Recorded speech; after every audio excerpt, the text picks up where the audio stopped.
यहाँ पर अध्यवसाय को अज्ञान कहा जा रहा है।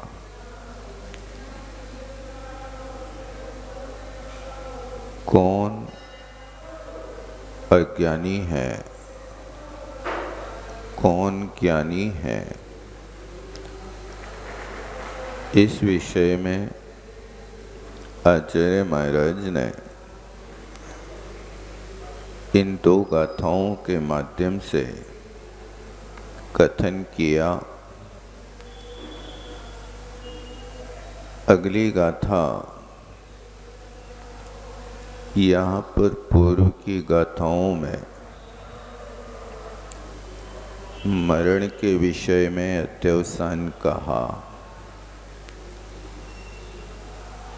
कि मैं जीव को मारता हूँ या दूसरे जीवों के द्वारा मैं मारा जाता हूँ। इसके लिए आचार्य महाराज ने कहा, ये तुम्हारा सोच अज्ञान भरा है। आयु कर्म का क्षय होता है तो जीव का मरण होता है। इस बात को सुनकर के कोई छल ग्रहण ना कर ले,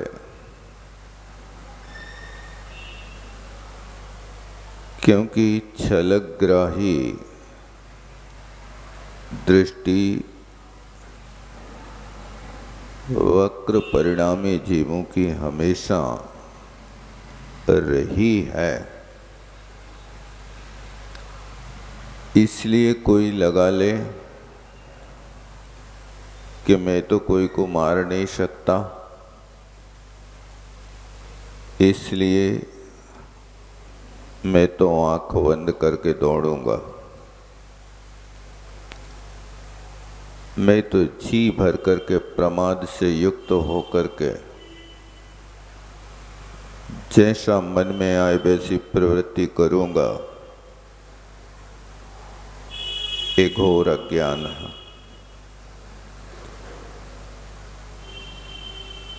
ये यहाँ पर विपरीत छल ग्रहण मत कर लेना। ये उनके लिए कहा जा रहा है जिन संतों ने भेद विज्ञान की भूमिका को पा लिया। उनके लिए कहा जा रहा है कि तुम ये अध्यवसाय मत करना। अब तो तुम वो काम करो कि जिस कार्य के माध्यम से देवत्व पद की प्राप्ति हो, उसकी ओर इशारा किया जा रहा है। इसी तरह आगे कहते हैं अगली गाथा में,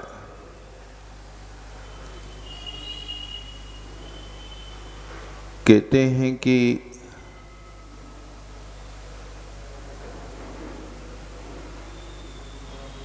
जीवा नाम अध्यवसायस्य तद विवक्षस्य का वार्ता। अब जीवनम अध्यवसायस्य, अभी मरण के विषय में एक प्रश्न पूछा था, अब जीवन के विषय में पूछते हैं कि मरण के अध्यवसाय को आपने अज्ञान कहा, वह तो बात समझ में आ गई, किंतु तद्विपक्षस्य का वार्ता, मरण का विपक्षी जीवन होता है, मरण का विरोधी जन्म होता है, तो स्मरण के प्रतिपक्षी जीने का जो अध्यवसाय है, उस जीने की अध्यवसाय की क्या वार्ता है, क्या हाल है उसके विषय में।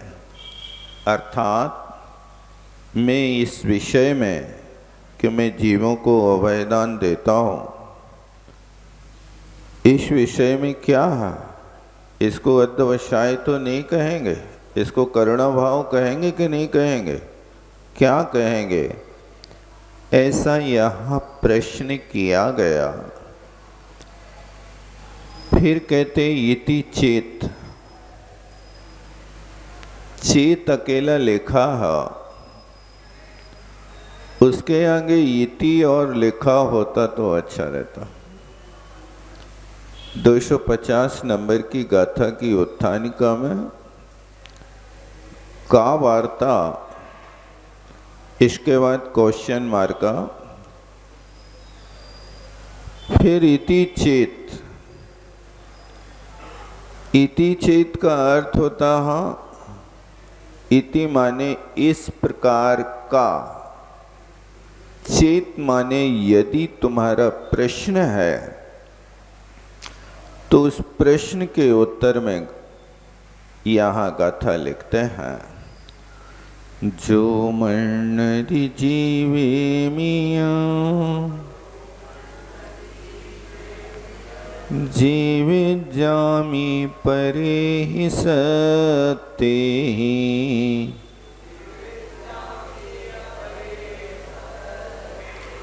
शो मूढ़ो वर्णाणी,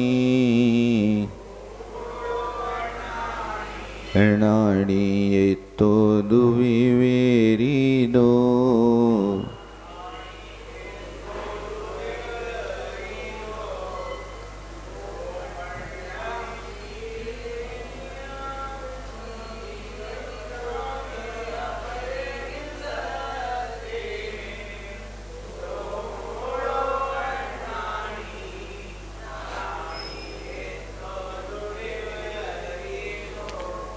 अब कहते हैं जो मरने दी, जो का अर्थ होता है जो जीव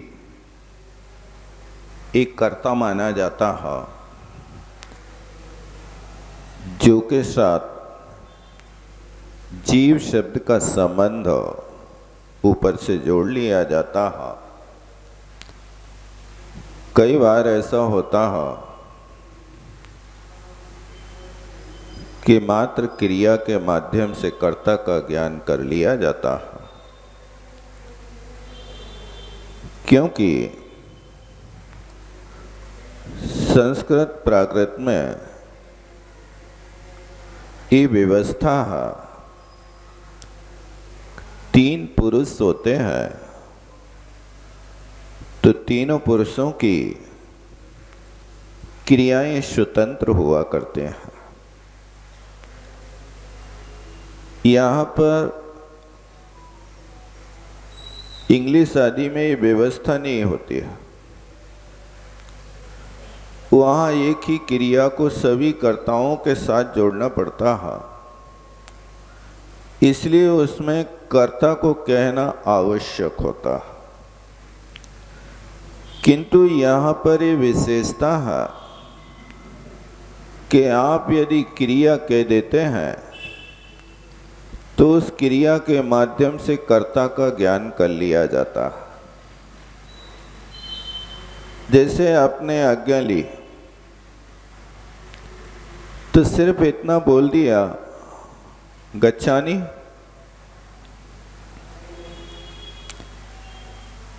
एक गच्छामि क्रिया कहती है कि अहम तुम नहीं भी बोलोगे तो भी आप जिससे आज्ञा ले रहे हो उस समझ जाएगा कि आप आज्ञा लेना चाह रहे हैं। अहम गच्छामि,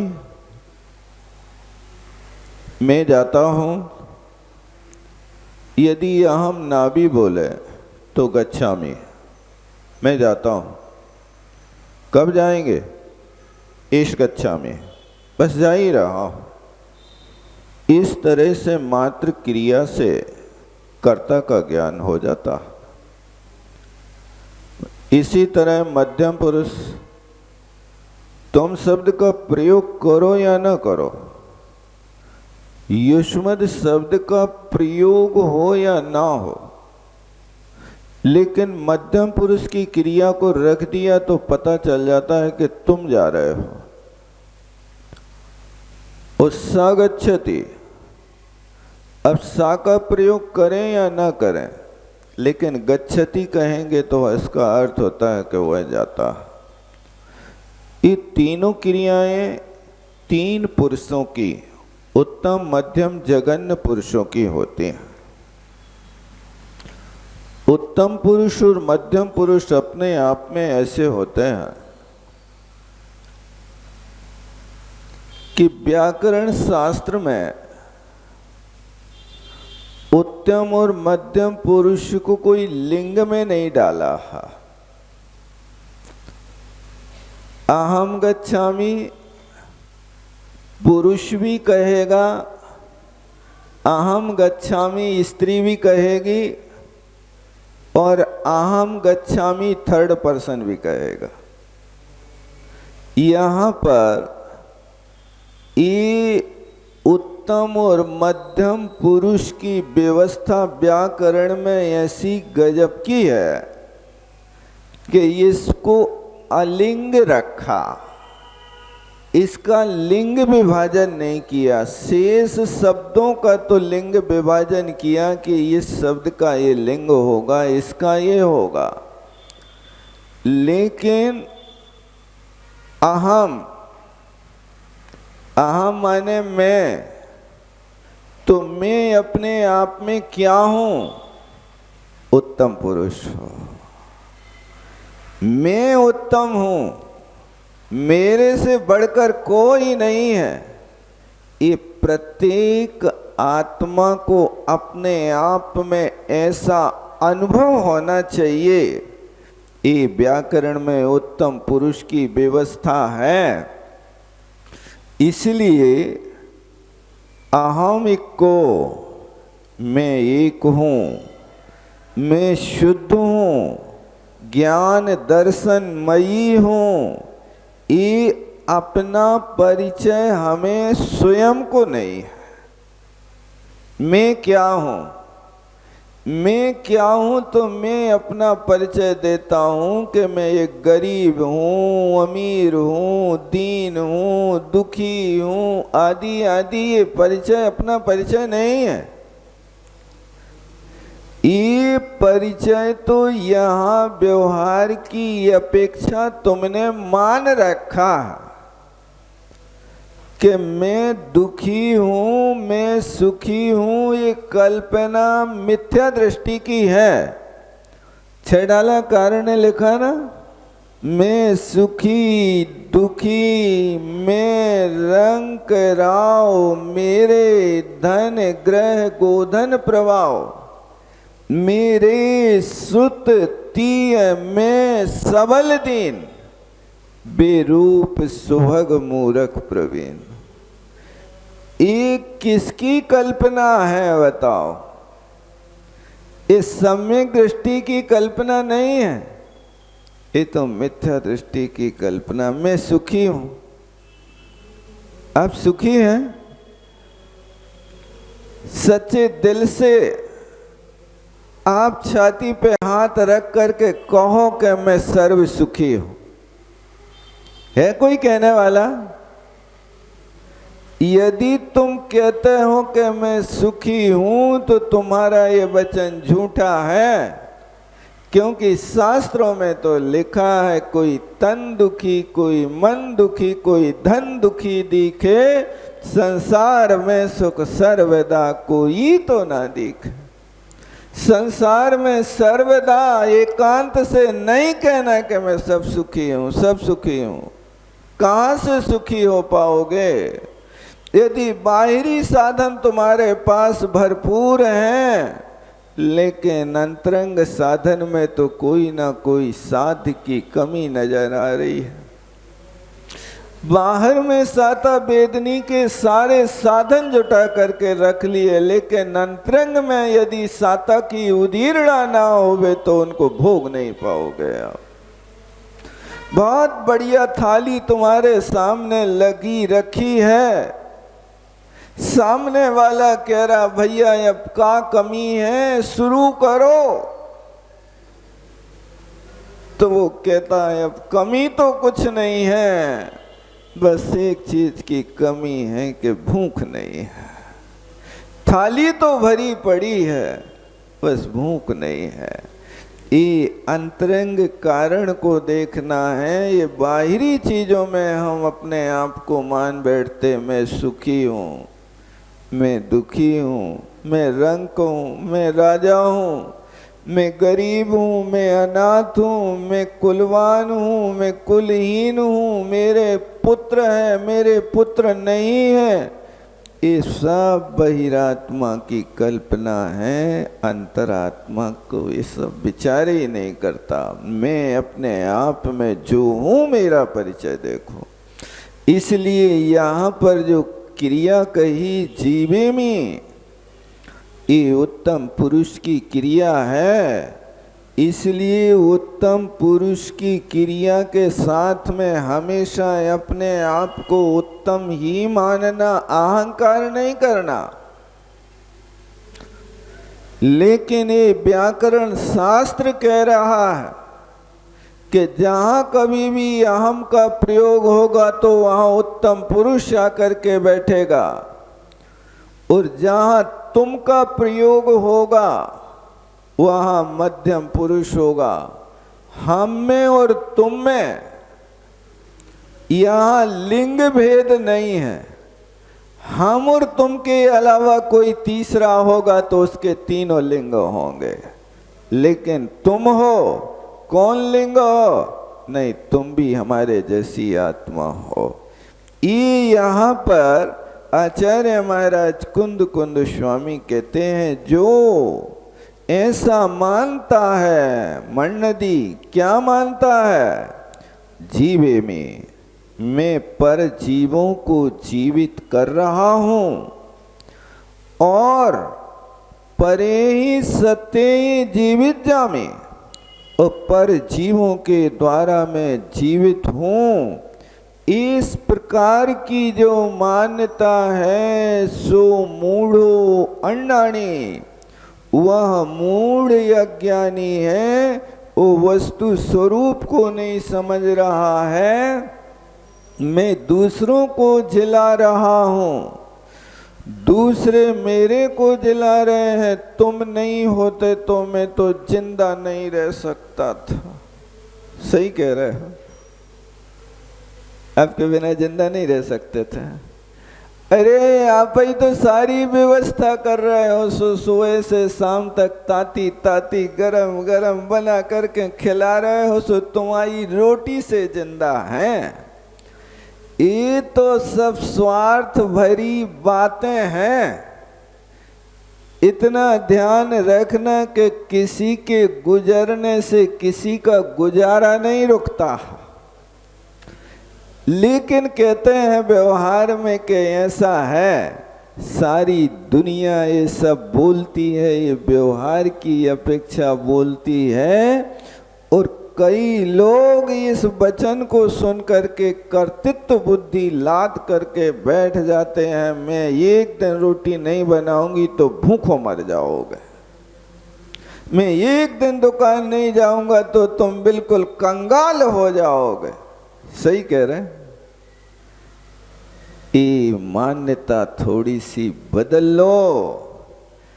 तुम्हारे दुकान नहीं जाने से कोई और ला करके तुम्हारे घर में रख जाएगा वो वस्तु जो तुम लाके दुकान से कमा के ला रहे ना, जरूरत नहीं पड़ेगी। तुम्हारे भाग्य में होगा तो वस्तु तुम्हारे घर में दौड़ के आएगी। कोई अभी 2-4 दिन पहले कोई कह रहा था कि वहाँ एक महानुभाव की अंगूठी गिर गई, वो नाली के सामने पड़ी रही, और फिर उसके बाद वो तो गया है अपने घर, रोटी पानी बना रहा, साधुओं को आहार दे रहा है। उसके भाग्य में था कोई दूसरा व्यक्ति अंगूठी लेकर के उसके घर गया, ले तुम्हारी अंगूठी मिल गई, मिल गई। ये क्या है? अब तुम कहो कि बेटा मैं अंगूठी लाके नहीं देता तो तुम गरीब हो जाता, कंगाल हो जाता। अरे कर्तृत्व बुद्धि छोड़ो, उसके भाग में वो वस्तु थी, इसलिए तुम उठा करके उसके घर लेके जा रहे हो। यदि भाग्य में नहीं होती तो पता नहीं कौन इतने बड़े मेन रास्ते पे पड़ी वस्तु को उठा के ले जाता, नहीं ले जाता। लेकिन तुम्हारे भाग्य में वो पड़ी रहेगी। ये तो छोड़ो, यहां तक लिखा है शास्त्रों में, धन्य कुमार चरित्र को पढ़ना, उन्हें लिखा है कि धन्य कुमार चरित्र के भाग में एक बहुत बड़ी मिल्कियत एक सेठ ने नाम से कर दी। अब वो सेठ मर गया लेकिन धन्य कुमार पैदा ही नहीं हुआ, मिलने धन्य कुमार को है वो। अब वो मिल्कियत को एक देव रखा रहा। अब वहां कोई घुसता उस महल में तो जो भी जाता वो लौट के नहीं आया आज तक, वहीं उसकी जीवन लीला समाप्त तो हो गई। यहाँ धन्य कुमार के विरोधियों ने सोचा कि ये धन्य कुमार को अपन को मारना है, बहुत भाग्यवान व्यक्ति है, ये जहाँ जाता वहाँ सम्मान ले लेता है और अपन ऐसे ही बैठे रहते, अपन को कुछ नहीं मिलता है। ये दूसरों की बात तो छोड़ो, ये राजा श्रेणिक का बेटा अभय कुमार उस धन्य कुमार के साथ व्यवहार कर रहा है, ऐसा लिखा हो उसमें। और अभय कुमार ने उसको उस महल में भेजा, भूत बंगला में, कि ये यहां जाएगा तो लौट के नहीं आएगा और मेरा सम्मान बढ़ जाएगा। तो उस धन्य कुमार से कहा अभय कुमार ने कि तुम इस बंगले में जाओ, तुम्हें यहाँ संपत्ति मिलेगी और इस बंगला से संपत्ति लेके आओ तो मैं अपनी बहन का विवाह तुम्हारे साथ कर दूंगा। अब वो तो बेचारा धन्य कुमार सहज सरल था, उसको तो ये कुटिल नीति पता नहीं थी और वो चला गया उस भूत बंगला के भीतर। जैसे ही प्रवेश किया सो वहां के यक्षराज हाथ जोड़े खड़े, भैया कितने दिन प्रतीक्षा और कराते, आप धन्य हैं, आप पधारे, ओहो भाग हमारा, आज कर्जा चुक गया, हमारी नौकरी पूरी हो गई, हम इतने दिन से तुम्हारी ये संपत्ति रखा रहे थे, जो भी आया हमने लौट के नहीं जाने दिया, ये तो तुम्हारे भाग की संपत्ति है, अब तुम संभालो। और हम जाते हैं और वो उनको संभला करके और चला गया अपने स्थान पर। देखो भाग्य की वस्ती, ये जन्म होने के पहले ही तुम्हारी रखवाली करने वाला कोई बैठा है। भाग्य के ऊपर भरोसा तो करो। तुमने जहां उसके लिए मौत के गाल में भेज दिया, वहीं जाकर के वो लौट करके सम्मान लेकर के, और सम्मान नहीं अलौकिक संपत्ति को लेकर के लौट रहा है। ये देखो आप धन्य कुमार चरित्र में ये वर्णन किया है उन्होंने। लगता है कि वास्तव में क्या वस्तु कर्म की व्यवस्था है। इसलिए ये विकल्प नहीं पाला करो, कर्तृत्व बुद्धि नहीं किया करो कि मैं तुम्हें पाल रहा हूँ, मैं तुम्हें खिला रहा हूँ, मैं तुम्हें बड़ा कर रहा हूँ, मैं तातो पानी पी पी करके तुम्हें पाल रहा हूँ। ये सब बुद्धि हटाओ, तुम पाल नहीं रहे हो। दुनिया अपने भाग्य से पल रही है, हो सकता उनके भाग्य का तुम खा रहे हो। ये क्यों नहीं सोचते हो? ऐसा भी तो हो सकता, नहीं हो सकता, लेकिन ये सोच नहीं जाती है। इस प्रकार का मैं दूसरे जीवों को जीवित करता हूँ अथवा दूसरों के द्वारा मैं जिलाया जाता हूँ, ऐसी जो धारणा है सो वर्णाणी वो अज्ञानी है। इतो दु विपरीतो नाणी, लेकिन जो ज्ञानी है वो इससे विपरीत है। पर जीवान अहम जीवयामि, पर जीवई जीवे चे अहम इति अध्यवसायो ध्रुवम अज्ञानम। कहते हैं मैं पर जीव, संधि विच्छेद कर लेना। पर जीवान एक कर्म है, द्वितीया का बहुवचन है। पर जीवों को अहम जीवयामि, एड्यंत की प्रक्रिया है, प्रेरणा अर्थ में इसका प्रयोग किया जाता है। मैं उन जीवों को जिला रहा हूँ, ये इसका अभिप्राय है। मैं जीता हूँ ये जीवे में, जीवयामि माने मैं उनको जिलाता हूँ। वो एक वाक्य हो गया। अब दूसरा वाक्य है पर जीवई जीवे चे अहम। चाहम नहीं बनाना, चा अलग कर लेना। अहम मैं पर जीवों के द्वारा जीवे यानी जी रहा हूँ। एक कर्मवाच्य का प्रयोग है यहाँ पर। अहम जो कर्ता बैठा है एक कर्म के रूप में आया है। जीवे क्रिया है और पर जीवई करता है। मैं पर जीवों के द्वारा जी रहा हूँ, जिलाया जा रहा हूँ। इति अध्यवसायो ध्रुवम अज्ञानम। इस प्रकार का जो अध्यवसाय है वह नियम से अज्ञान है। देखो अज्ञान अकेला नहीं लिख रहे आचार्य महाराज, ध्रुवम निश्चय से अज्ञान है।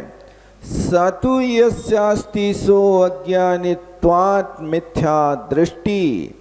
और वो अध्यवसाय जिसके पास होता है सा अज्ञानित्वात्, इस अध्यवसाय के कारण वो अज्ञानी बन रहा है।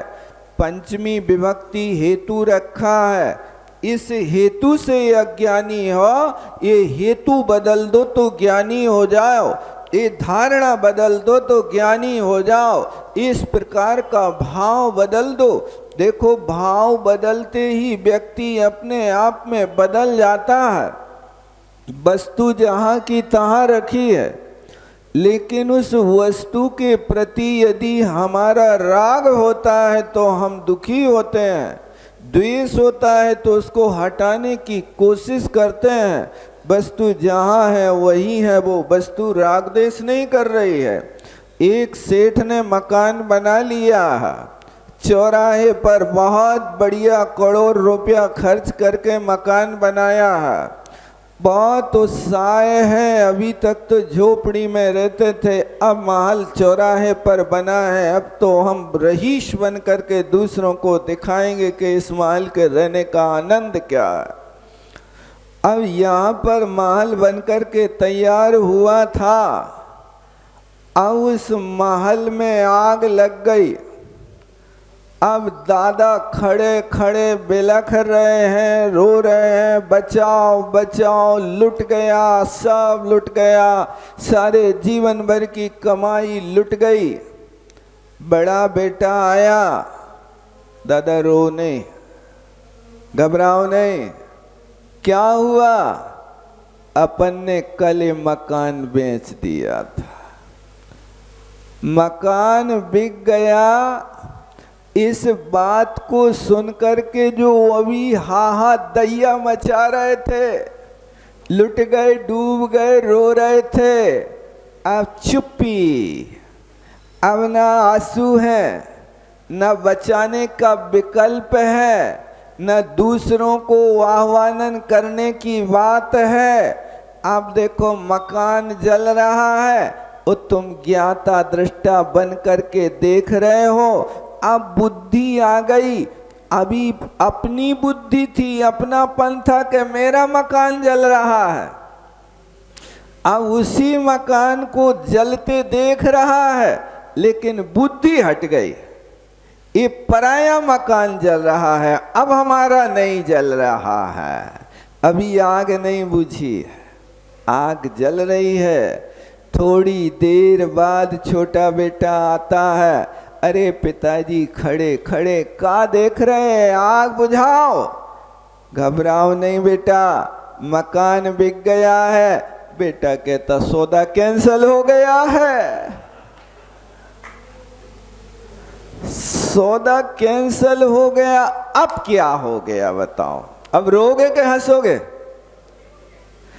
आग पहले भी लगी थी, आग अभी भी लगी है, आग बुझी नहीं थी, लेकिन माल बिकने का, मकान बिकने का नाम सुनते हृदय की आग तो बुझ गई थी ना, राग की आग तो बुझ गई थी। लेकिन अब फिर किसी ने आकर के उसमें फिर खाद पानी डाल दिया, फिर ईंधन डाल दिया छोटे बेटे ने। कैंसर, कैंसर के कैंसर क्या हो गया?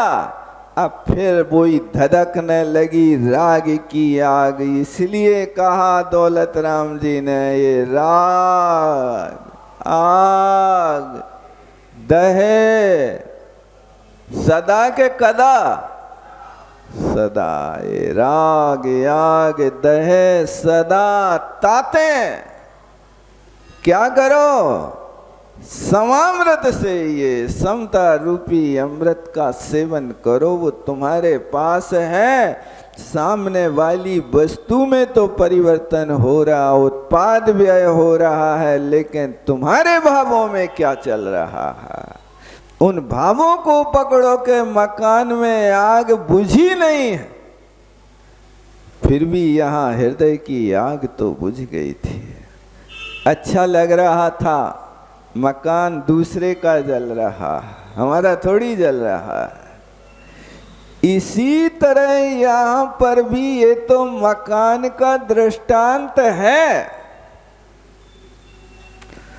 वही राग की आग यहाँ इच्छा के प्रतिकूल चलती है तो हम भड़क जाते हैं, और रोज पढ़ते हैं प्रतिकूल संयोगों में क्रोधित होकर संसार बढ़ाया है। ये प्रतिकूलताएं मिलती हैं, उसमें हम उबल जाते हैं और वो आग जलने लगती है। और कोई थोड़ा सा जो प्रतिकूल व्यक्ति था वो ही लाकर एक गिलास पानी पिला देवे, ठंडा ठंडा पानी पिलाते ही विनय कर लेवे, चरण छू लेवे, दादा गलती हो गई, हम तो बच्चे हैं, क्षमा कर देना। कोई बात नहीं बेटा, चलता। अब क्या हुआ? वही तो लड़का है, वही तो नाती है। अब क्या हो गया? अभी तो कह रहे थे घर से निकल जाओ, घर खाली कर दो। अब चरण छूते ही अब घर भर दो। ये व्यवस्था को समझो, ये पर द्रव्य के प्रति होने वाले संकल्प विकल्प ही बंध के कारण है। इसलिए ध्रुव नियम से अज्ञान है। ये अध्यवसाय जिसके है सो अज्ञानी है, और जो अज्ञानी है ऐसे अध्यवसाय करता है, सा मिथ्या दृष्टि है। वह मिथ्या दृष्टि आचार्य महाराज तो सीधा एक ही भाव करते हैं कि तुम्हारे अंदर यदि भाव गिरा, अब कहीं से कहीं तक तुम्हारे लिए हम सम्यक दृष्टि नहीं कहेंगे, सीधा मिथ्या दृष्टि कहा। और यस तु नास्ति सा ज्ञानित्वा सम्यक दृष्टि, और जिसके पास ये नहीं है सो वो ज्ञानी है, सम्यक दृष्टि है। इस प्रकार से यहाँ पर ये ज्ञानी सम्यक दृष्टि के विषय में अध्यवसाय करना और अध्यवसाय नहीं करना, अध्यवसाय करते हैं तो उससे जीव अज्ञानी हो रहा है, और अध्यवसाय नहीं कर रहा है तो उससे ज्ञानी हो रहा है। इस प्रकार यहाँ पर एक कथन किया। अब आगे उसी बात को और भी कहते हैं, कथम अयम अध्यवसायो अज्ञानम इति चेत। कहते हैं ये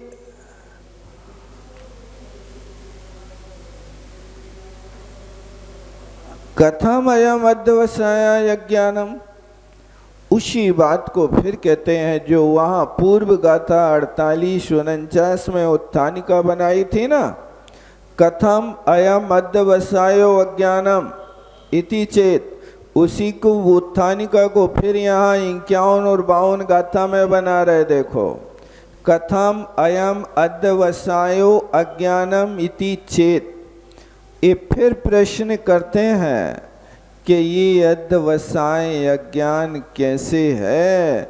आप हर जगह अज्ञान कह करके, मिथ्या दृष्टि कह करके उस जीव के लिए हमेशा लताड़ते जा रहे हो। आगे क्या व्यवस्था है, आप इस चीज को स्पष्ट करें, क्योंकि यहाँ व्यवस्था को जब तक नहीं समझोगे, आगे पीछे की व्यवस्था को नहीं समझोगे, तब तक आप वास्तव में निशंक नहीं होगे। आचार्य महाराज के सामने मानो ऐसा कोई शंकाकार शंका कर रहा है, महाराज लिखते जा रहे हैं और वहाँ शंकाएं उठती जा रही हैं। वे जानते थे कि इस विषय वस्तु में व्यक्ति पढ़ेगा तो शंका उठाएगा।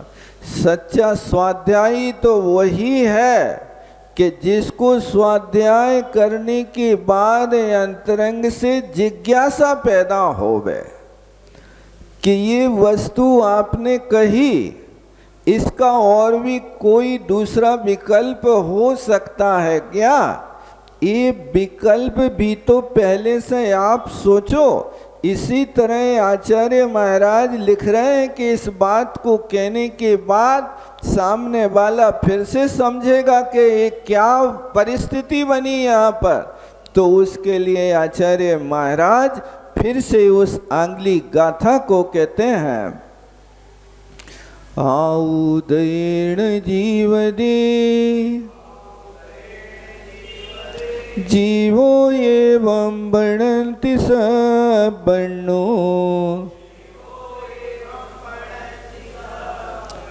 आउचण देसी तुम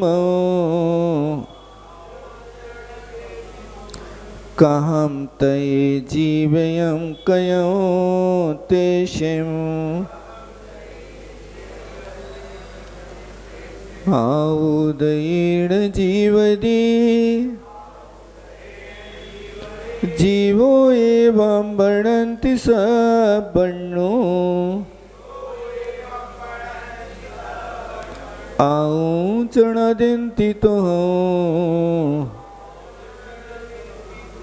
कहमृते जीवयम कयो तेम।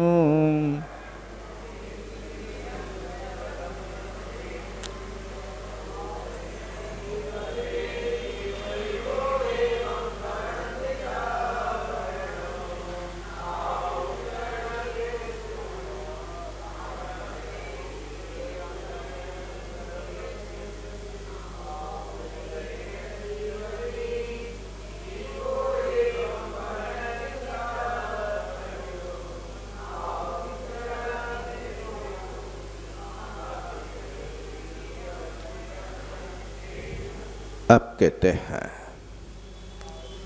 जो पूर्व में आचार्य महाराज ने कहा था पूर्व गाथा में कि मैं दूसरों के द्वारा जीवित होता हूँ या दूसरों के द्वारा मैं जीवित हूँ, इस प्रकार के वाद को समाधान करने के लिए इस गाथा को कहते हैं, भैया तुम अपनी पराधीनता हटाओ, स्वाधीन बनो।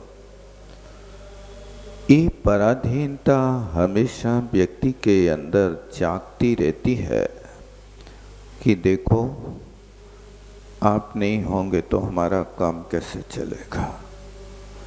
यहाँ पर तत्व अभ्यासी व्यक्ति के लिए तत्वों का अभ्यास करने पर वास्तव में ये स्वाधीनता कर्तृत्व बुद्धि समाप्त होती है उस स्वाधीनता अपने आप में प्रकट होती है। जो साधक होता है वो रंच मात्र भी उसके पास दीनता फटकती नहीं है। क्यों? क्योंकि उनने वस्तु स्वरूप को अच्छी तरह से समझा। इसलिए प्रारंभ भूमिका में जो तत्व अभ्यास करते हैं उन तत्व अभ्यासियों के लिए प्रशंसा की जरूरत है। यहाँ तो बीतरागी संतों के लिए कहा था कि निंदा और प्रशंसा में वे हमेशा भेद ज्ञान में रत रहते हैं। ये बहुत ऊंची भूमिका में पहुंच गए, उनकी क्षमता बनी रहती है। लेकिन प्रारंभ भूमिका वालों के लिए तत्व अभ्यास के लिए प्रोत्साहन की बहुत बड़ी आवश्यकता है। इतनी आवश्यकता है कि जैसे मिट्टी के घड़े को बना करके चाक से नीचे उतार देते हैं, लेकिन चाक से नीचे उतारने के बाद उसको धूप में तपा भी देते हैं।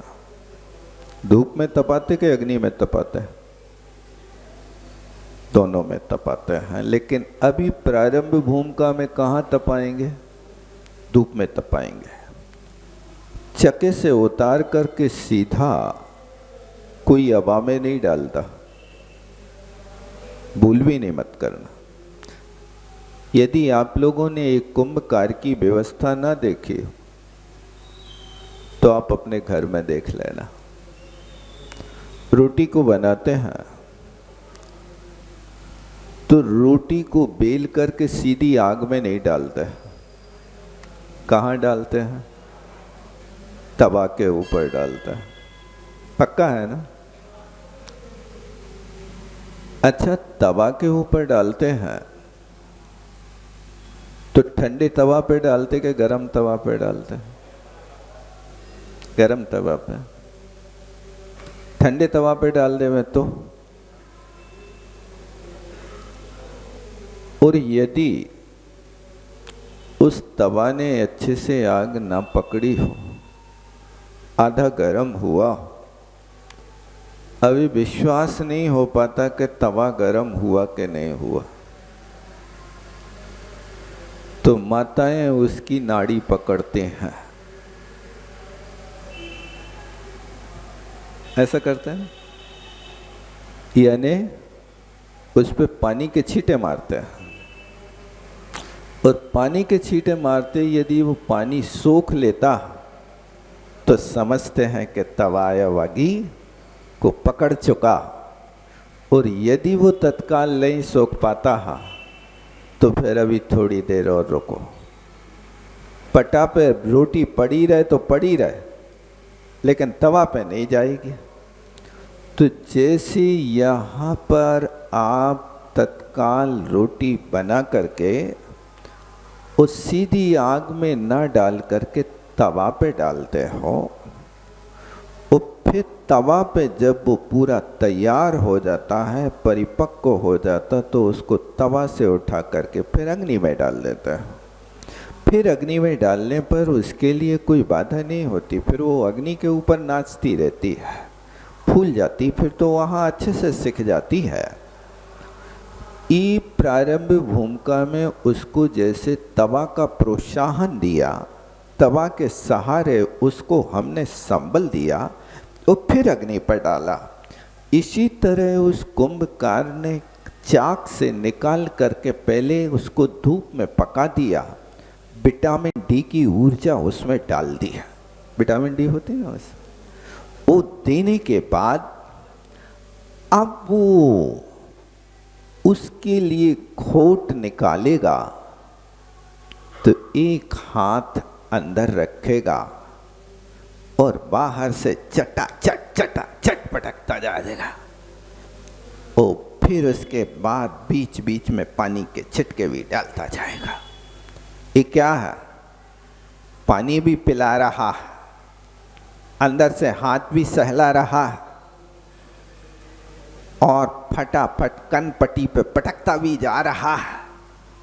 ये क्या है? क्या कर रहे हो? प्रोत्साहन कर रहे हो कि घड़ा की पिटाई कर रहे हो? पिटाई के साथ प्रोत्साहन की भी आवश्यकता है। अंदर में यदि हाथ नहीं पसारेगा तो वो घड़ा बैठ जाएगा। अंदर हाथ का संबल है, प्रोत्साहन है, और बाहर में वो पटक तो रहा उसके ऊपर, लेकिन इस हाथ में भी उसके पास कला है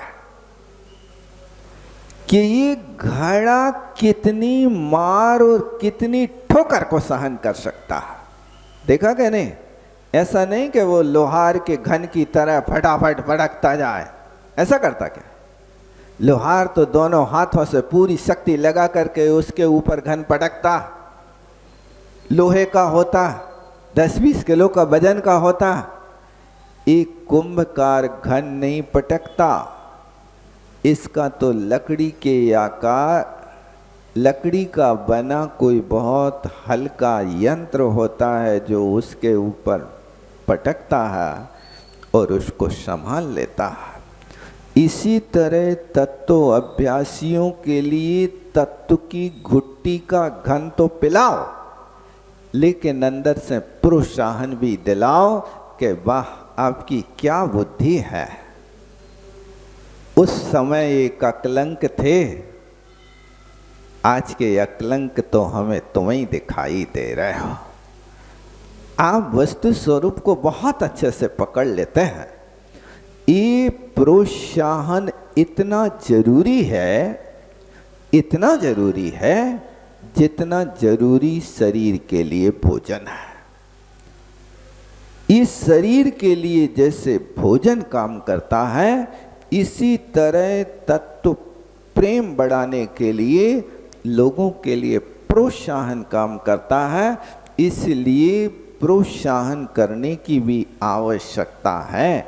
जो अध्ययनशील होते हैं उनके लिए बार बार प्रोत्साहन दिया करो तो उनका तत्व में मन लगेगा, अन्यथा तो वे लोग दूर भाग जाएंगे। बहुत कठिन है, हमारे बस की बात नहीं है, ये तो बेई पढ़े, बेई सुने, बेई जाने, ये अपने लिए नहीं उतरता गले।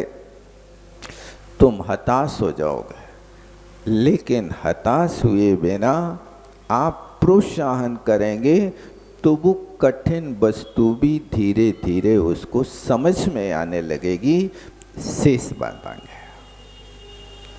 जावणे के ज्ञान शेषु लो कालो, सोवणे मस्तक धरो सदा देते हूँ धो। हे जिन बाणी भारती तो जपो दिन रे, जो तेरो शरणाग है सो पावे सुख छे। देव बचो अरहंत को गुरु सेवो निर्ग्रंथ, दया धर्म पालो सदा यही मोक्ष।